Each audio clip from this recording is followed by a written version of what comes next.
Hey everybody, it's good to see you back. Perhaps some of you have heard that there's some rumors out there about someone in the Pacific Northwest that's actually been running DStar radio on a Yaesu system fusion repeater. Well, I'm here to tell you that those rumors are true. And in this video, we're going to hear from the guy that does it. That would be John Hayes, Kilowatt 7 Victor Echo, and he's here to tell us all about it. But before he starts in on using DStar on Yaesu repeaters, John is going to compare all the major modes of digital voice communications for us. So here in one video, we'll get a good look at the whole picture. How much are they the same? And how compatible are they? Join me now as we enter Building 37 on the Microsoft campus in Redmond, Washington.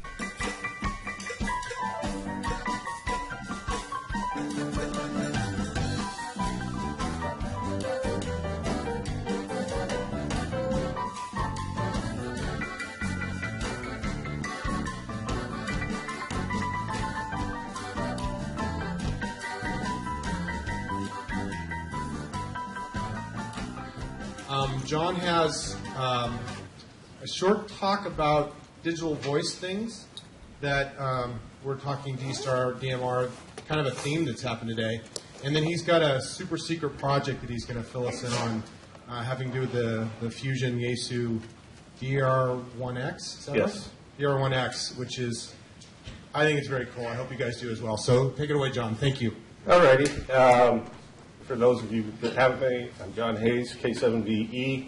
I didn't put my email on here, but if you put K7VE into the interweb, I have a small footprint out there. You will be able to get a hold of me. Yeah, they know where I am at all times. Just wanted to tell a little quick story. So we made the thumb DV. We gave one away today. The conference also gave away a Win700. Winbook 700, and I wrote a little blog post describing how you can make your 13-centimeter DStar handheld with all the smartphone features for under $200, which you can. If you combine those two items, it's under $200.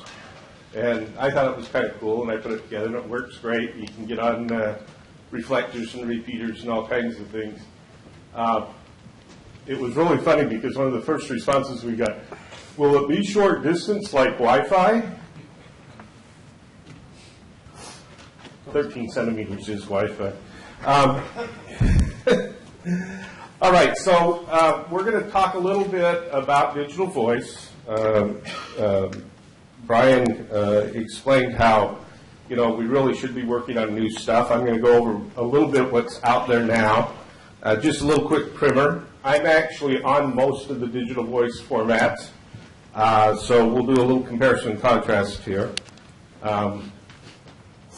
So digital voice has some common components regardless of whatever system we're talking about here.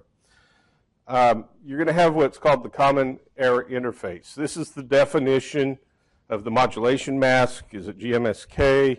Is it C4FM, is it 4FSK, is it ODFM, or any one of those modulations. It's also going to define the bit patterns that you use to sync up the modems so that you can establish clock to do the packet framing. It defines what that streaming is going to look like. If you're using TDMA, it defines how the TDMA clocking is going to work. All DV systems need some sort of protocol. You can't just throw ones and zeros in the air and have people understand what they are. So it'll define the starting and ending of communications, the payload and the interleave. We'll get into that a little more later. Any metadata that you want to include in that stream, and how you're going to address other devices on the network, which is different than analog, where you're just throwing out a broadcast and whoever receives it, receives it. It'll also have typically a network of some type, particularly if you're on VHF or UHF. That will define how the traffic, the voice gets routed from one location to another, just like the mesh potato or village telco thing that was just demonstrated. It would determine how that gets routed. They have a transport on the network, which is almost always IP, from TCP/IP. The command and control of all of that, and different types of services that you might have, such as reflectors or conference rooms or point-to-point contact, those kinds of things. They also define typically how you're going to encode and decode the voice on the circuit, what different types of payloads there might be, and the data format. So, anyone in the room not familiar with traditional radio? In traditional radio, you typically have a transmitter and a receiver, and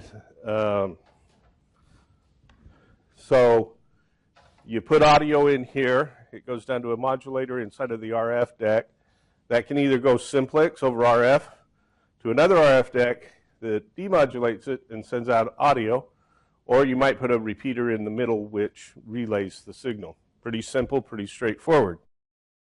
Digital voice gets a little more complex. There's a few more components that go into making it, and we'll show how these all fit together. But you'll note that the audio first gets coded using what we call a vocoder. Some forms simply use a compressing algorithm or something, but all the ones we're talking about use a vocoder. There may be ancillary data, such as GPS coordinates, that get interleaved with that voice stream. There may be a network connection at the protocol level. But in the radio format, it continues into a modem, which goes to the RF deck, and then you come back up through that stack to the other side. So here's a typical example. So again, we put the voice in, it gets vocoded, gets fed to the protocol, any other data gets put in, goes into the modem, goes to the radio. The radio can send it to the repeater or to another RF deck where it goes to the modem. The protocol gets it unwrapped, the data gets sent to the side, the vocoder separates out the audio, and the audio comes back out. Or it may be going into the repeater through a gateway which throws it onto the internet, and the internet may send it off to some service. That service may be another repeater. We think of that as linking repeaters together. And so the traffic can go in a local repeater, come out a remote repeater. It might be a conference room type of thing, typically called a reflector, or a talk group, or something like that. Comes back out of that and can go off to another station. One component that gets added in some of these systems is we lop off the modem and the RF deck and simply use the protocol through a computer to put it onto the network. When it's into the network, then it can go to a service, as we did before, or it can go out through a gateway, through a repeater, and off to a remote radio system. The thing is with these vocoders, it's and forward error correction, you're going to have a very clean audio signal going all the way through. The other thing is because it is just ones and zeros, you can replicate them and send them out in multiple streams to multiple destinations at the same time. A few years back, on the DStar network, using the D+ linking system, they had over 700 repeater-type devices all linked together, all having the same quality of audio. No degradation, because you had a lot of systems you were going to at the same time. So let's examine some of these DV systems. Here are kind of the big four that are playing in the amateur radio space at this time. DStar, which has been out the longest, it's defined by the Japanese Amateur Radio League, which is a bit like our ARRL, but it's also associated with their equivalent of the FCC. So It's kind of regulatory and club together. And it was designed on a government grant to provide an ISDN level circuit, which is what they do on 23 centimeters, where there's 128 kilobit per second service on DStar. But then they also had the individual voice channels, which most of us think of. That uses frequency domain multiple access. Basically, because of the digital encoding, we don't need to use as much spectrum to transmit the same audio data that we did on analog, and we can fit it into 6.25 kilohertz instead of 17, as we do on an analog repeater. Currently, it's in use on HF, VHF, UHF, and above, and typically it's GMSK, but within the specification, it could run on C4FM, it could run on 4FSK, it could run on a variety of modulation masks, but most of the radios are GMSK. And on HF, it can go all of the voice bands. As far as understanding that we have, the FCC considers it voice, as long as you're in the voice segment and you're staying down in this bandwidth, because the rule says basically it should not exceed a high quality double sideband signal, which is 6 to 8 kilohertz wide, then you're okay to do it. And there's actually active nets that meet every day on HF using DStar. And then you have the VHF, UHF networks. And with current radios, you can go on any band from HF, 6 meters. There's no off-the-shelf 220 or 900 megahertz solution, but all the way up to 23 centimeters. We had a good presentation on DMR this morning. It's defined by ETSI, which is a European standards body. It uses a newer version of AMBE. Interestingly, it uses the same number of bits. There's a technology improvement inside of the AMBE plus 2, and at half rate, it's the same bit rate as used with DStar. They just shift a little bit of the forward error correction from error correction to more bits for the generation of the voice. So it actually has slightly less forward error correction. It's minor. It's 50 bits out of 3,600, but I think a lot of the improvement is in the algorithms around it. It's TDMA. It always uses 12.5 kilohertz. Whether you're using 1 slot or 2 slots, it doesn't matter.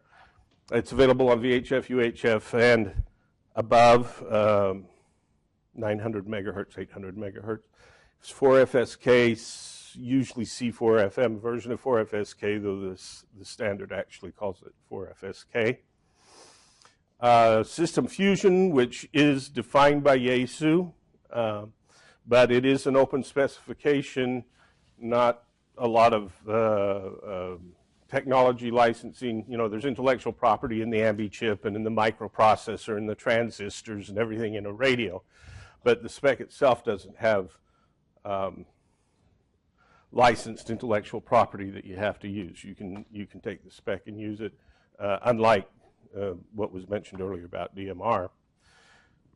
System fusion is interesting because while it uses the same AMBE plus 2 encoding, they allow half rate or full rate. Full rate uses twice as many bits for both the voice and for the FEC, and there is a noticeable audio difference if you listen to the two side by side. But the full rate takes the full 12.5 kilohertz channel. It's not 100% clear what they do. They have 4 different modes. Anything you can use, it's actually an underlying 9600 bit rate, but you can use all of it for voice. You can use half of it for voice, half of it for data. You can use it all for data, and so on. And then they also have analog as part of the standard, though they're still using the 17 kilohertz. Whereas they could have gone to narrowband FM, which would be 12.5, which would give us better channel efficiency. which is what the Europeans do. We're kind of a little behind the time here in North America in our demand to have that wider deviation of 5 kilohertz. It's available on 10 meters, 2 meters, 70 centimeters with off-the-shelf radios. Can't go below 10 because of the width of the signal. It goes above that mask that we were talking about earlier. Again, it's a C4FM, 4FSK type of modulation. The other one is FreeDV. It's completely open source. It uses a vocoder called Codec 2. Why he named it Codec 2 instead of vocoder 2, I have no idea. But the same guy that worked on some of the software for what Bill and Steve were demonstrating created this vocoder. On VHF, UHF, in all modes it's FDMA, so single channel per frequency. It's actually narrower. There's different data rates that are available. In fact, on HF they use OFDM, and you can put a voice grade signal in 1100 kilohertz or 1100 hertz. So very, very narrow. What's that? Half of a sideband signal, something like that.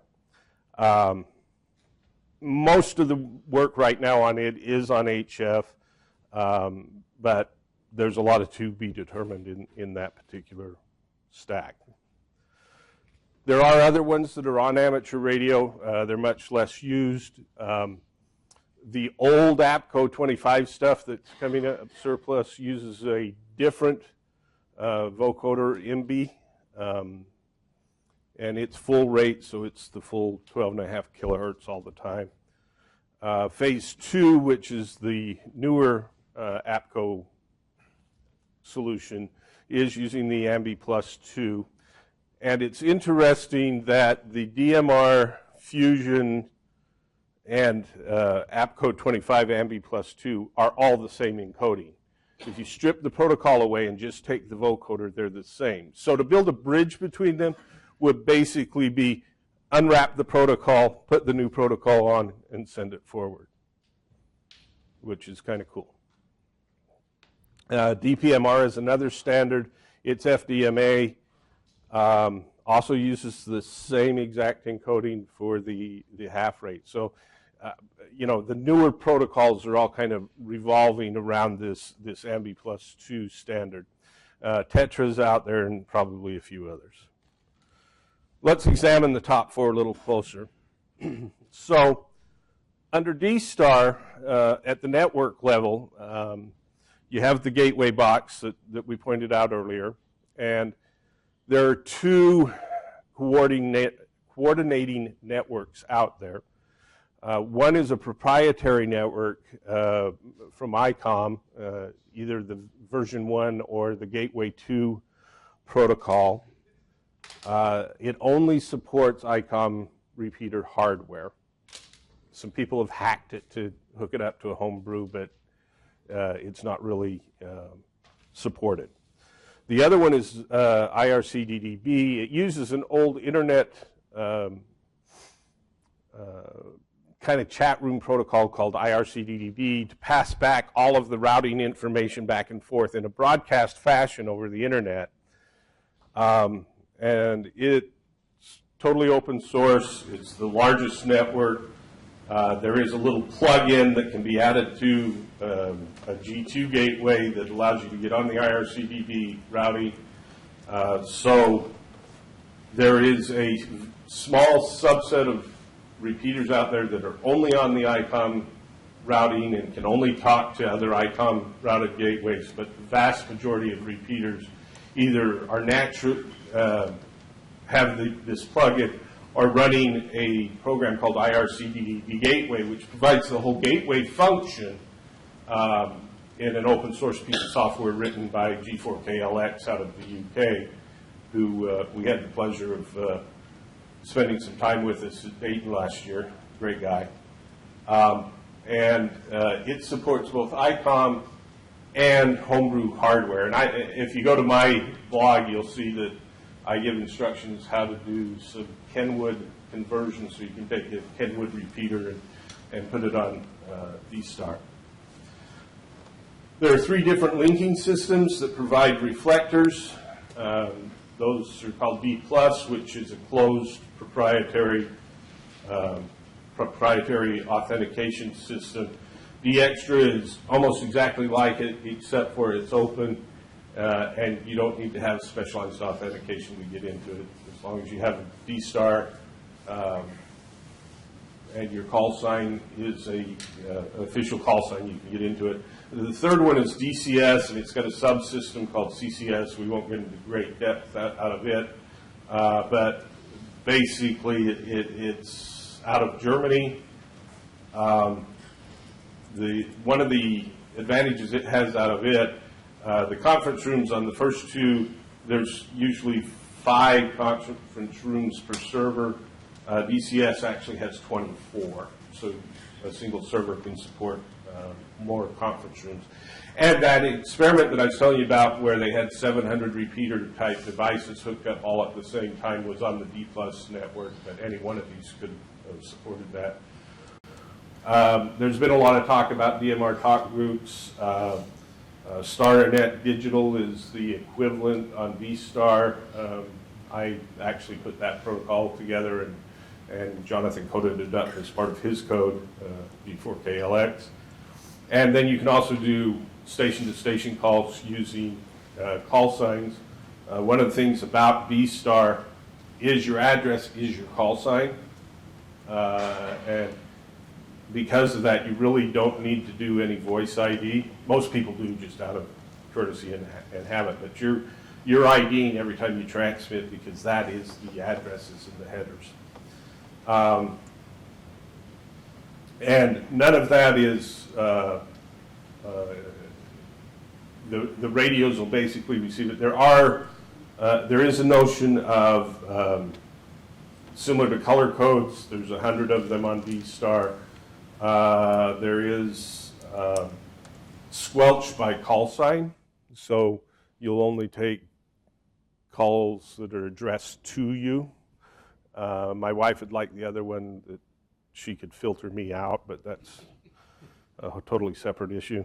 It is 4,800 bits per second and it's 66.25 kilohertz GMS modulation.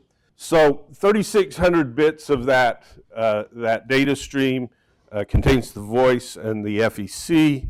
1,200 bits is left over for metadata that would be traveling along, and that's where your GPS coordinates go, where the short message service of 20 characters go. If you use a program like DRATS, that's where that goes. It actually comes out to somewhat less than that. It's more like a 900 bits per second because of some framing and overhead that goes in there. Recently, the newer DStar radios allow you to use the voice portion of that 4,800 bits per second purely as data, so you can get a higher data rate, and then a lot of people are using those to send images over and that kind of thing. Again, still images, you're not going to do live video on a voice channel.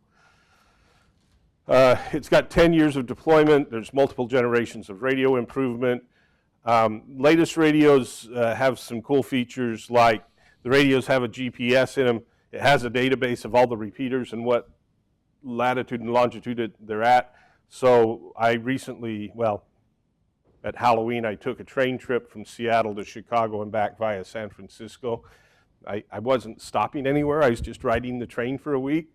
And I could pull into a town, and because of the GPS, I could find the local DStar repeater. The radio would just tune to it.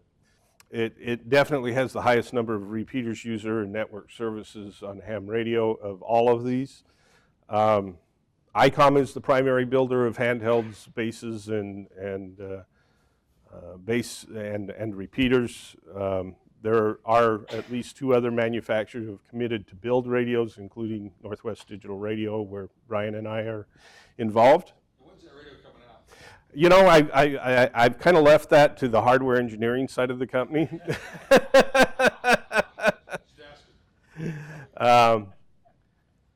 So there is a robust secondary component market. Anyone that's been in DStar, one of the things you can do is set up these little Simplex access points so that you can get in the network using your walkie-talkie or your base. If there's no repeater around, it goes through the internet and connects you to the rest of the world. So the DV Mega, the DVAP fall into that category.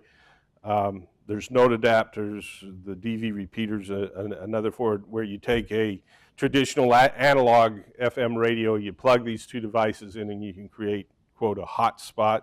And then there's devices like our Thumb DV, the DV3000, and the DV dongle, which allows you to get on the network using your computer and a speaker and microphone. And there was a new one just announced today by MicroHAMS that integrates that with a speaker mic jack so that it's all in one unit. We've thought about doing something similar at Northwest Digital as well.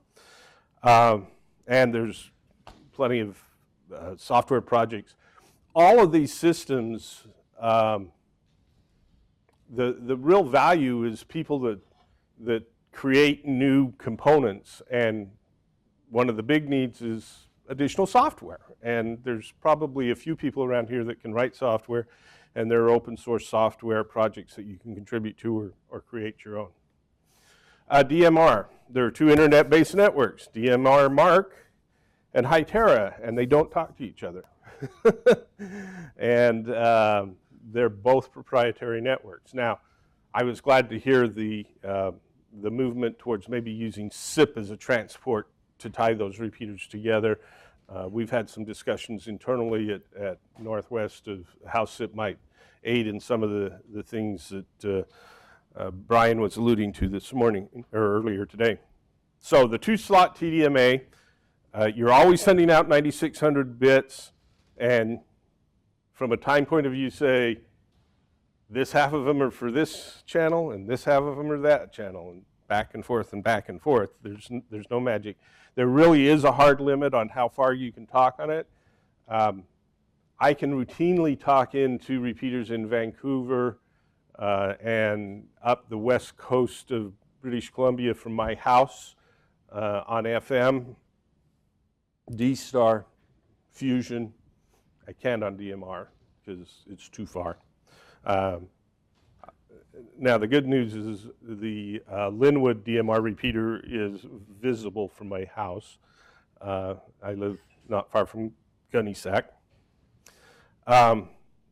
It's technically only been legal on the amateur bands for a couple of years now, probably less than 2 years. There was a regulation that didn't allow it at the repeater site. The handhelds could do it, but that got changed. And it really is designed for commercial usage. The idea is in commercial usage, you have a fleet, you send a code plug out to everyone for their radio, and they don't change it. You know, so I could have taken the DMR radio. I had my DStar and my Fusion radio with me on the train. I didn't take my DMR because I didn't want to have to get out the programming software and figure out what all of the talk groups and frequencies were in each city I went to, because it's not really designed to be programmed that way. It does use the newer vocoder. It shifts that 50 bits from the FEC. Be aware, if you're buying DMR radios from China in particular, the AMBE vocoder is not part of the spec. It's just an agreement between the manufacturers. And there have been some radios that are using different vocoders in the DMR system. If you end up with one of those, you won't be able to talk to anyone else. So, unless they have the same radio. On the other hand, the one advantage that has been highlighted is there are a lot of manufacturers. The best price I've seen to date for a full-up DMR handheld with a small display is $109 per unit bought in quantity from Alibaba. So you can get cheap radios. Those are single band. Again, they're, you got to program. And if you've got an SNR, search and rescue group or something like that, and you want to buy them and program them all up and have a repeater. That's a pretty good price if you're buying 50 of them at the same time, kind of thing. They have talk groups. The Seabridge technology, actually talked to the engineer over there recently. They have licensed from Motorola the ability to talk into their network, so that's why the Seabridge can get there. Any bridges between that and other technologies will probably be at the audio level. And a lot of us, when we talk on the radio, we only think about the audio. But if you want to send short messages, GPS, anything like that, that's in the rest of the protocol. And so, yes, you can do an audio bridge. You can hold your DMR radio up to your analog FM radio and send audio between the two, but you're losing a lot of the richness that you get from those protocols that are out there. And that's true of any of these cross, and it has SMS and a GPS. Codec 2. It's open source, should be free of all intellectual property encumbrances. In fact, David used some of his own research that he did back in the college years as a basis for it. So some of the intellectual property was his that expired, as well as other intellectual property out there that had expired. To get on, it's real simple. There's a program called FreeDV. It runs on Windows and Linux. I think it may run on Mac as well. You use a sound card to do the modem tones. And of course, you have to have a sound card for your voice and the speaker. It's relatively easy to set up. I drive an ICOM IC9100 as my home base station, which has a built-in sound card that you connect USB back to the computer, and I just drive through that. And its sound card is kind of hot, so I have to really ramp it down to 2 or 3 on a 100 scale on the transmit side, or I overdrive it. But I've been active on the mode. There is a website, qsofreedv.org. I actually host that particular site. It's not part of the main FreeDV site. I got some complaints about the main site. I said, sorry, I mean, they weren't bad complaints, but the person didn't realize they were separate sites with the blessing of FreeDV because I'm using their domain. It's a real-time chat window where you can say, I'm on frequency and I'm listening here, and it has some buttons for preset frequencies that people tend to use and that kind of thing. There is some work on VHF, UHF implementations. Many of those are on GMSK where it's ODFM on HF. There are multiple data rates, so if you want a higher quality signal, you can change the data rate. There's a little bit of light data in there. You can put in a little personal message and your call sign for ID. So there are a couple of products coming out, one called Smart Mic. It's actually done by David Rowe and a couple other people, and it's designed to plug right into your SSB or FM radio, microphone and speaker jack, put another microphone and speaker on it, but it does the encoding and decoding as an add-on module. They're being manufactured in China, and they're taking pre-orders now. It's a couple $100. And then Bruce Perrins and Chris Testa have been working on a software-defined radio implementation in a HT form factor. It's going to, I think he said around $500 or $600, something like that, with an external amplifier and a bunch of stuff. So it's not your economical way into digital voice. What you get for that is the ability to have a wide frequency range, but you have to put in filters and PAs for each one of those. So that's coming out, and we may support it either ourselves or through someone like David on the EVRX. System Fusion, kind of the late one of the commercial ones that are out there. It does have an open CI common area interface. You can pull it off the Yaesu website. It takes a little digging around to find it, but it is there. They have a full product line of radios, with including HF, with their new 900 series, mobiles, handhelds. One of the nice features about the mobiles and handhelds is they are VHF, UHF, and you can actually run one channel on traditional APRS and the other channel on both analog and digital fusion. So, you know, you can tell the network twice where you are. And sometimes they agree. And the repeaters provide both analog FM and half rate, full rate digital voice. One of the things interesting about their repeaters is that it has a built-in AMBE 3000 chip. So within the repeater, you can come in on digital, go out on analog, come in on analog, go out on digital, or go in digital, out digital, in analog, out analog. Or you can pull that off and send it somewhere else through the back. It uses a newer form of their wires system for networking. It revolves around a concept called rooms that are kind of like reflectors for other systems that you've heard about, though it's common to have a personal room. So you could have Kurt's room, and if you want to talk to Kurt, you go into Kurt's room, and he has his radios tuned into that channel. They also have the notion of local groups and the equivalent of color codes and so on. If you want to get involved over the internet, they have a separate device for a couple $100, not bad price. The HRI 200, you have to hook that up with a closed source Windows application running on a Windows computer. Some people actually have tried it on devices like this, and it works. One of the nice things about it, and you can also do this on DStar with IRC-DDB Gateway, if you can't get internet up to the repeater, you could take a mobile unit, keep it down in the valley, and hook that to the internet and get into the networking that way. Again, it uses call signs in the protocol. DStar and Fusion were designed for hand radio. They weren't designed for any other service.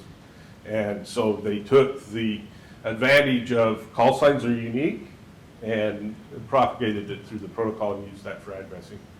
There's a lot of Fusion repeaters currently deployed and being deployed every month due to a promotion. We'll talk about that here in a second. But the network is still developing. You can do analog networking real easy. The digital network, not so much at the current time, but they'll get there. It's also a closed network. It is also closed. There is no open. Yep. Yep. Other than you can be on an analog handheld talking to a Yaesu repeater and get into the network. Yeah, point taken.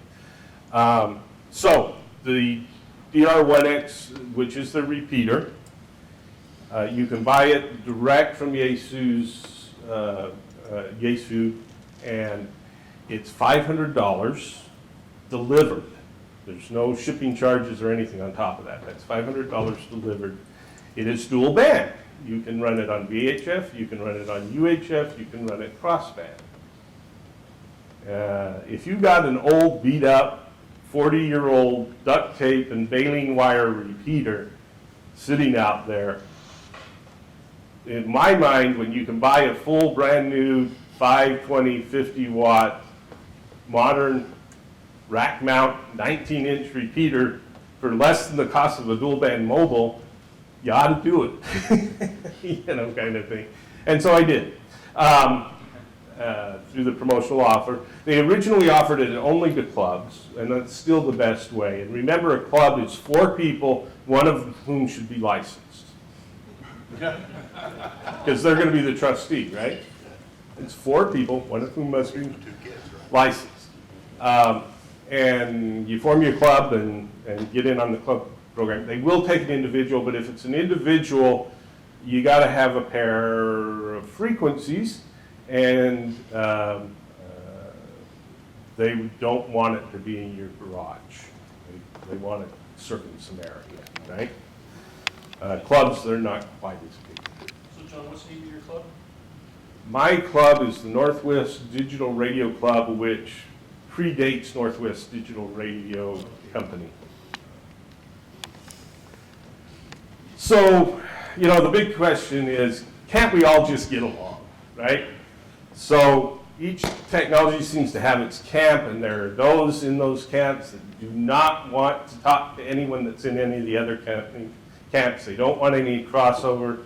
I've heard hundreds of times, don't you hook up an analog radio to my DStar network or whatever, right? Having multi-protocols is actually a good thing, okay, from a amateur radio learning, experimenting, developing skills point of view. From a emergency communications or community support, you probably do want to all have something that you can talk together on.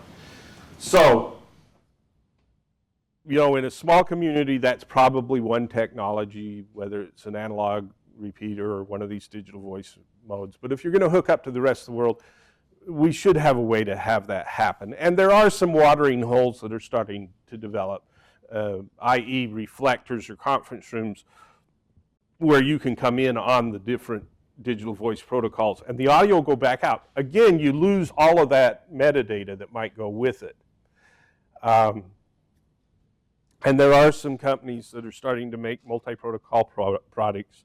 CSI, who makes the $200 DMR that's really helped it explode when someone wants to spend a lot of money to put up a repeater, they have a design, and Jerry is struggling with the bring up a new product problem, something we don't understand. But he has designed a radio that will do DMR and DStar and probably will do fusion and could do other things in the future. The Seabridge folks on the back end are working to integrate some stuff, and then the UDR can do multiple protocols and has the network interconnection. So as I mentioned, I bought a DR1X under my club. It is a coordinated repeater. Well, it's in the process of being coordinated. Is that correct, Kenny? In Edmonds. It's interesting, once I got it up, there is a little bleed over from a repeater up on Salt Springs in BC, but we're well out of each other's primary footprint, so I don't think we're going to have an issue there. And they're both PL operated on analog, so that shouldn't be a problem. Most of the time I have it in DV in, DV out, analog in, analog out, and it will automatically swap between those two. So if you transmit in DV, you'll come out on DV. If you transmit on analog, you'll come out. I use the 20 watt setting. It's 520 or 50. 20 watt is their 100% duty cycle in a climate controlled environment. If you were going to put it on a hilltop without climate control, you probably would want to put it at 5 watts and use an external amplifier that's designed for 100% duty cycle.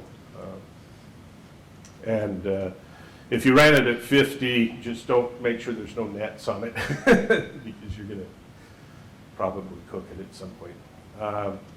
In my case, it was $500 delivered, and they give me 10 free shirts. The 10 free shirts are for clubs. If you're getting an individual one, I think they give you 2. I spent $100. I'm not in a high RF environment, so I spent $100 for a UHF duplexer that just worked, and it's clean and it's nice. I ordered it out of China. Radio Shop, or one of those over there. I had it in a week, all tuned on frequency and ready to go. I just had to hook it up. And then last week, when I was at Mike and Key, I got a folded dipole dual bay for $100, which is a nice heavy-duty Sinclair one that I'm eventually going to put on the repeater as well. It's been on the air on my tri-band vertical that I use for my base station since January. No issues other than initial understanding how to set it up. It's not that hard to set up. It's all front panel touch screen kind of thing. So it was just grokking what you needed to do. It can be dual mode on frequency. Personally, I don't think that's the right way to go, but it's genius marketing because you can go to clubs and say, you got an analog repeater? Here's an analog repeater. And your people that want to play with digital can do it on the same repeater, okay? The trick there is teaching people that PL can be on your receiver as well as your transmitter, because you don't want to hear the digital signal on your analog receiver. So as long as you have PL on both, you're good. It's also good to have transmit inhibit if there's anything on frequency, because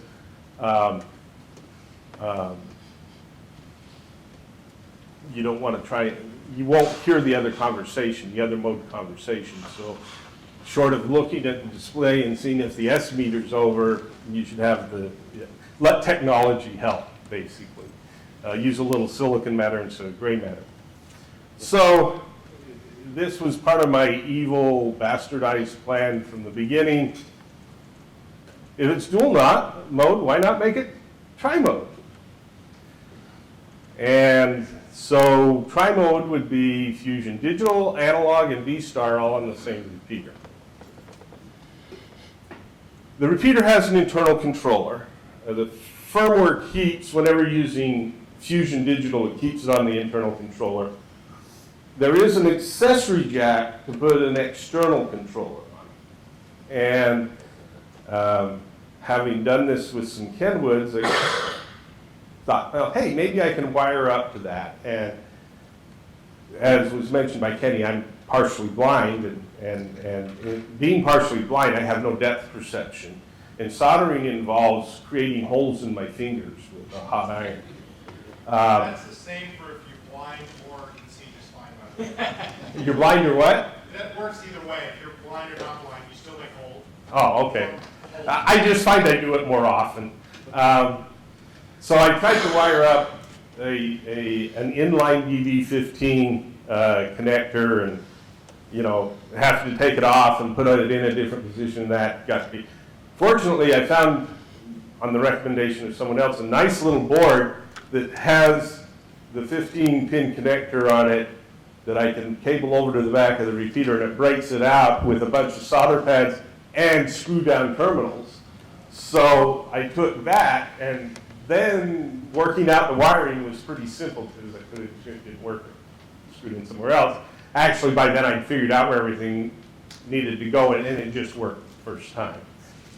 Basically, through that 15-pin controller, you can put the repeater in remote mode, and then there's a pin you ground, pin 1, that says, I'm using this remotely. I have an external controller or a base that I'm coming in.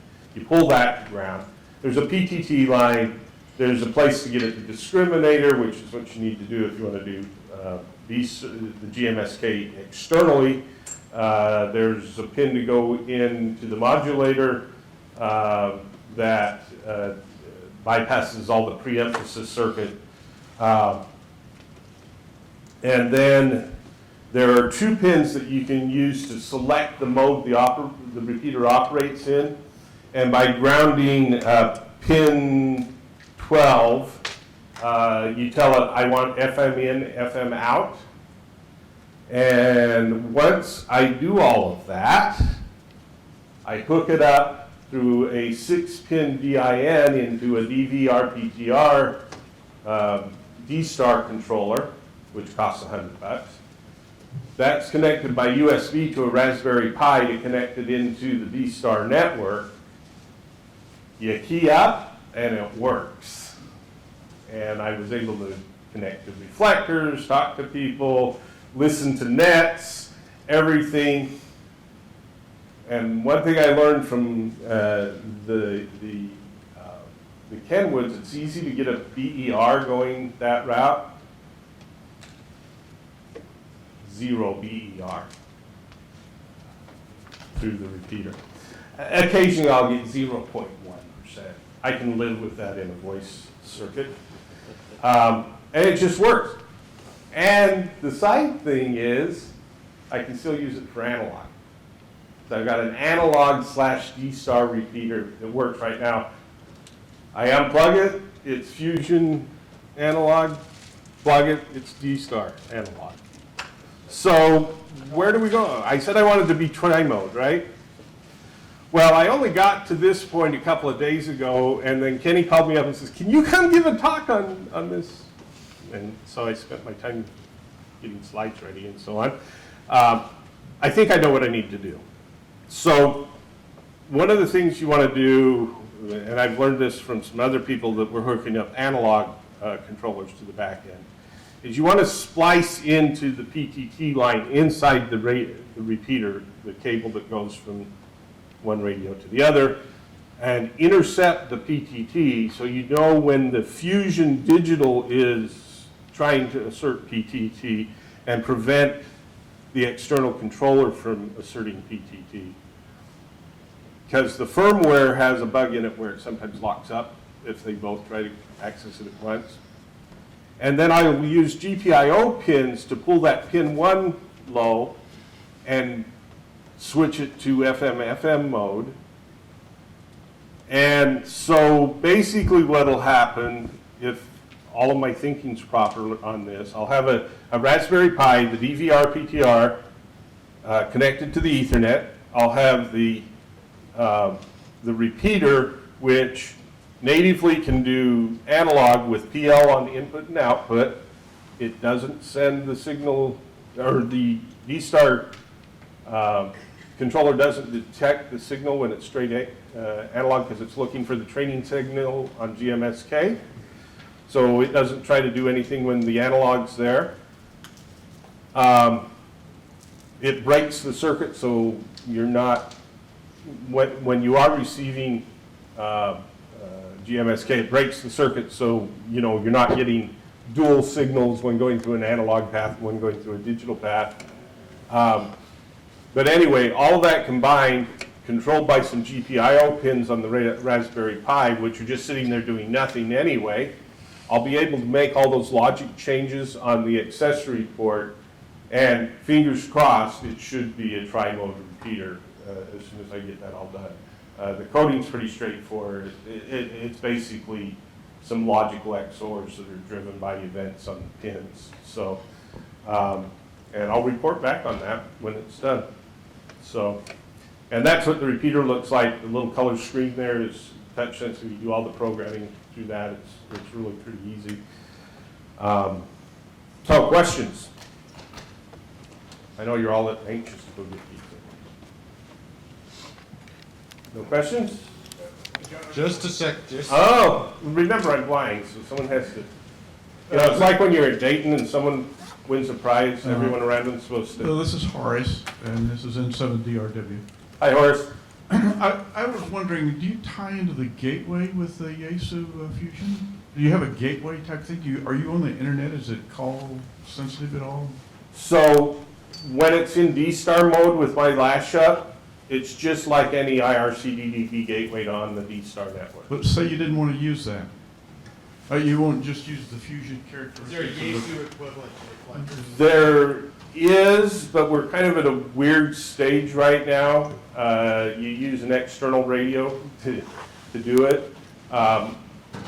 It looks like the way they're going to hook the HRI 200 in to get on the internet and do Fusion internet networking uses a different connector on the back of the radio or the repeater, which is a 10-pin DIN. But I don't have any information yet on how that's all going to hook together. But I'm going to try it. Thank you. Well, isn't it true that Yaesu hasn't released that? The firmware support isn't fully up yet. Right? You can get the device and you put it on an FTM 400 and you can hook it up now. Other questions? Wow. I got one. Oh, sorry. This is the dumb question of the day, I guess. There's no dumb questions, there's only Well, dumb presenters. Say I live in a city like Seattle, Mm-hmm. and Simplex. I don't want to use repeaters at all. I'd really like to use Simplex. Say the repeaters were down or something like that. Right. And I was using a lot of Simplex. What would you use for Simplex? For what modes in light of all your research with the different modes that you've shown us today? Well, a lot of it would depend on conditions and what else was out there. You know, analog's the lowest common denominator, right? But I was thinking of the capacity of all of the people jumping on. What would you do and why would you do it? How do you assign them and all of that? I'm not sure I understand the scenario. So, I'm not. Okay. You know, that when you, when there's some sort of a big deal in Seattle, Okay. and there's a lot of people on the air, field day is one of them. Mm-hmm. So what would you use for modes, and how would you assign your specific frequencies to various agencies, clubs, and whatnot around, just from a Simplex point of view? Well, first of all, there's no body to assign Simplex frequencies, so it's actually up to the individual groups to pick their own frequencies and their own modes. Again, analog's the lowest common denominator. If you bring in a bunch of people together that, you know, some have DMR radios, some have DStar radios, some have Yaesu radio, they're all going to meet on FM, right? If you have a group and they all own DMR radios, you can do DMR Simplex. Same with Fusion Digital or Yaesu Digital, but that's a logistics coordination point of view. It has almost nothing to do with the mode that you select. So, John, there's a question over here. Okay? John, have you played with the data mode on the Yaesu repeater? Not yet. And the main reason is I have a handheld and a repeater. And I have a second radio. He needs a second handheld in order Well- to push the data through, right? Yeah, I mean, Brad can get into it from Whidbey Island on his Fusion radio, and we can do it. But I kind of heads down on some other things. It's just not what I played with Not enough ham time units. that. Yeah. Were there any other questions? Thank you, John. You're welcome.